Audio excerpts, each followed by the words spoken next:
Light ഹൗസിൻ്റെ പുതിയ എപ്പിസോഡിലേക്ക് ഏവർക്കും സ്വാഗതം. കോടിപതിയായ ബിസിനസ്സുകാരന് ഒരാഗ്രഹം, തൻ്റെ സ്വത്തുക്കളെല്ലാം മരണശേഷം കൂടെ കൊണ്ടുപോകാൻ കഴിയണം.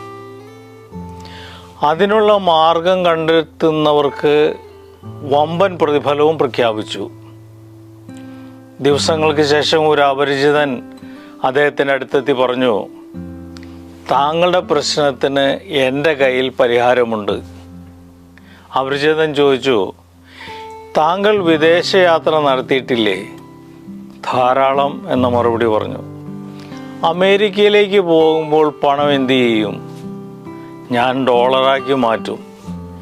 എന്തിനാണ് അങ്ങനെ ചെയ്യുന്നത്? ഇന്ത്യൻ രൂപയ്ക്ക് അവിടെ ഒരു മൂല്യവുമില്ല. അപരിചിതൻ പറഞ്ഞു, മരണശേഷം സ്വർഗത്തിലെത്തുമ്പോൾ ഇവിടുത്തെ നാണയത്തിന് അവിടെ ഒരു വിലയുമില്ല. പുണ്യമാണ് അവിടുത്തെ കറൻസി. പ്രവൃത്തികളെല്ലാം അതിലേക്ക് മാറ്റണം. അന്നു മുതൽ അദ്ദേഹം സൽക്കർമ്മങ്ങൾ ചെയ്തു തുടങ്ങി. മരണത്തിൽ സഹയാത്രികരായ ആരുമുണ്ടാകില്ല. ഒരു സംഭരണശാലയും അകമ്പടി സേവിക്കില്ല. തനിയെ വരികയും തനിയെ പോവുകയും ചെയ്യുന്നതിനിടയ്ക്ക് കണ്ടുമുട്ടുന്ന ആൾക്കൂട്ടത്തിൽ സൃഷ്ടിക്കുന്ന സ്പന്ദനങ്ങളാകും ചില ജീവിതങ്ങളെ മരണശേഷവും ജീവനുള്ളതാക്കുന്നത്.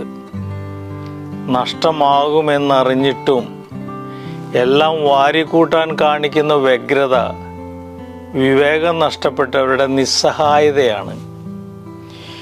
ചുറ്റുമുള്ള പലരും എല്ലാം ഉപേക്ഷിച്ച് വിട പറയുന്നത് കാണുമ്പോഴെങ്കിലും സ്വന്തം ജീവിതത്തിൻ്റെ പരിമിതികളെക്കുറിച്ച് ബോധമുള്ളവരാകണം. ജീവനുള്ളപ്പോൾ ചെയ്യുന്ന ഒരു അത്ഭുത പ്രവൃത്തിയും ജീവൻ പിടിച്ചു നിർത്താൻ ശേഷിയുള്ളവയല്ല.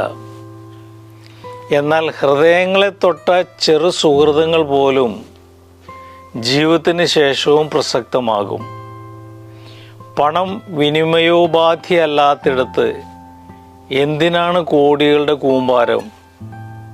മരണശേഷം നല്ലത് വരണം എന്ന് ചിന്തിക്കുന്നതിന് പകരം ജീവിച്ചിരിക്കുമ്പോൾ നന്മ മാത്രം ചെയ്യണം എന്ന് ചിന്തിച്ചാൽ ജീവിതവും മരണവും ഒരുപോലെ വിശുദ്ധമാകും.